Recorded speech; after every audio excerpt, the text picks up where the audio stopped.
नमस्कार दोस्तों, मैं हूं आपका दोस्त आचार्य गौरव और आज हम बात करने वाले हैं अमित शाह जी की कुंडली के बारे में। देखिए, सबसे ज़रूरी है, कई बार हमारे जीवन में हमें बहुत ज़्यादा भ्रम हो जाता है या हम कई बार कुछ लोगों को देखते हैं, हमें लगते हैं कि ये बहुत ज़्यादा प्रभावशाली व्यक्ति हैं, वो होते भी हैं। कुंडली के अंदर सीधी टॉपिक पे बात करेंगे क्योंकि डिटेल्स हमारे पास अवेलेबल है और ये कुंडली का विश्लेषण बेहद ही खास होने वाला है। काफ़ी जो कहते हैं ना शॉकिंग रिजल्ट मैं आपके सामने यहाँ पे रखने वाला हूँ। देखिए, कुंडली के अनुसार अगर देखा जाए तो इनकी कन्या लगन कुंडली बनती है दूसरे भाव के अंदर ही सूर्य का और बुध का कॉम्बिनेशन बना, यानी सूर्य यहाँ पे नीच के हुए।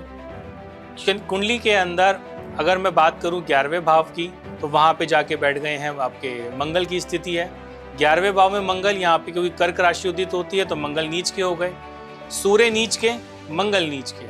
अब ठीक सूर्य के 180 डिग्री आगे कॉम्बिनेशन बनता है, यानी अष्टम भाव में चंद्रमा भी विराजमान है और छठे भाव के अंदर कुंभ राशि के अंदर शनि विराजमान है। इन कॉम्बिनेशनों को बताना बहुत जरूरी है। और सुख भाव में केतु है, दशम भाव में राहु है और बृहस्पति जो जाके बैठ गए हैं कुंडली के अंदर वो भाग्य स्थान में। हालांकि बृहस्पति वक्री हैं। जो इतनी चाणक्य नीति है या इतना जो कहते हैं ना माइंड, जब लोगों का जहाँ सोच बंद हो जाती है वहां पे इनकी सोच प्रारंभ होती है, यानी इतनी ज्यादा कहते हैं ना माइंड का बहुत तेज चलना।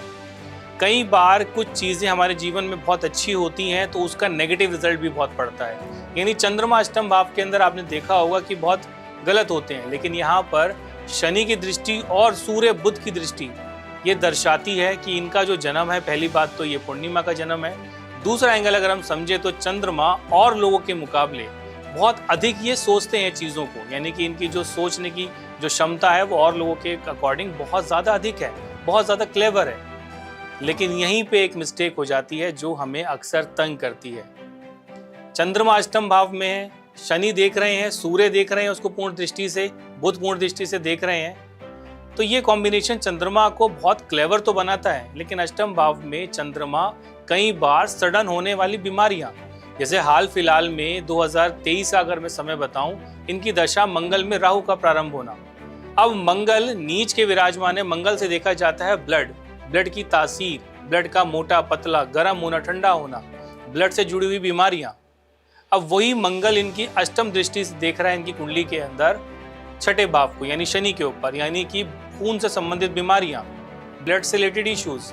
और दूसरे भाव पे जो मंगल की दृष्टि जो जाती है दूसरे भाव के अंदर, यानी कहीं ना कहीं कहते हैं ना कि बहुत ज्यादा सडन होने वाली परेशानियां।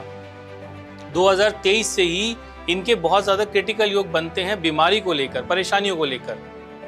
पॉलिटिकल करियर की बात करूं तो ये सच है कि इनकी सीट से इन्हें कोई नहीं हटा सकता, लेकिन स्वास्थ्य एक ऐसी चीज है कि जिस पे किसी का बस नहीं चलता। यानी अगर स्वास्थ्य खराब हुआ तो आपको कोई नहीं बचा सकता। यहाँ पे यही कंडीशन मैं देख पा रहा हूँ गोचर के अनुसार भी और इनकी जन्मकालीन कुंडली के अनुसार ही, कि इनको कहीं ना कहीं कोई क्रिटिकल हेल्थ इश्यूज 2023 से ही मंगल की दशा लगते के साथ ही कोई प्रारंभ हो गया है।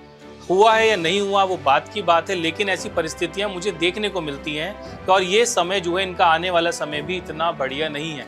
यानी इन्हें सीट से कोई हटा नहीं सकता, लेकिन एक चीज़ है वो है बीमारी, परेशानी जो इनके साथ में चलने वाली है। और सडन अचानक से चंद्रमा अष्टम भाव का बैठा हुआ इनको कोई बड़ी बीमारी दे सकता है, सडन होने लॉस दे रहा है यहाँ पे। तो मेरे हिसाब से इनके साथ में क्रिटिकल इशू होने वाला है हेल्थ का, जो इनको सतर्क रहना चाहिए, समझना चाहिए। अगर समाधान भी करना चाहे तो मैं यही कहूँगा कि जितना हो सके शनि के बीज मंत्रों का अगर ये जाप करें तो विशेष लाभ होगा इनको। ये जो परेशानियां हैं, जो सडन होने वाले जो लॉसेस हैं, उनसे इनको बचने का प्रयास करना है। तो शनि के बीज मंत्रों का अगर जाप करेंगे तो इनके लिए बेहद खास और बेहद अच्छा रहने वाला है। ये जो शनि है, तीसरी दृष्टि चंद्रमा पे और मंगल की 8वीं दृष्टि जो है मार्केश की, वो शनि के ऊपर है। बहुत क्रिटिकल समय इनका जो है ये चल रहा है। तो मेरे अकॉर्डिंग चाणक्य हैं, बहुत अच्छा दिमाग है, बहुत तीव्र दिमाग है, लेकिन अगर स्वास्थ्य ही खराब हो जाए तो फिर कोई किसी भी दिमाग का कोई कुछ नहीं कर सकता, किसी भी बल का कोई कुछ नहीं कर सकता। तो इसीलिए मैं कहूँगा कि शनि को अगर प्रसन्न करेंगे तो आपके लगन का भी बचाव होगा और कोई बड़ी विपदा, कोई बड़ी परेशानी हेल्थ के ऊपर जो आएगी वो भी कहीं ना कहीं सिमट जाएगी। तो मेरे अकॉर्डिंग बस यही था एक छोटा सा वीडियो आपको समझाने का कि इनके लिए परिस्थितियां स्वास्थ्य के लिहाज से बहुत ज़्यादा गड़बड़ चल रही हैं 2023 से, और अभी आने वाला समय भी इनके लिए ऐसा ही रहने वाला है। तो आज के लिए इतना ही, इजाज़त दीजिएगा। नमस्कार।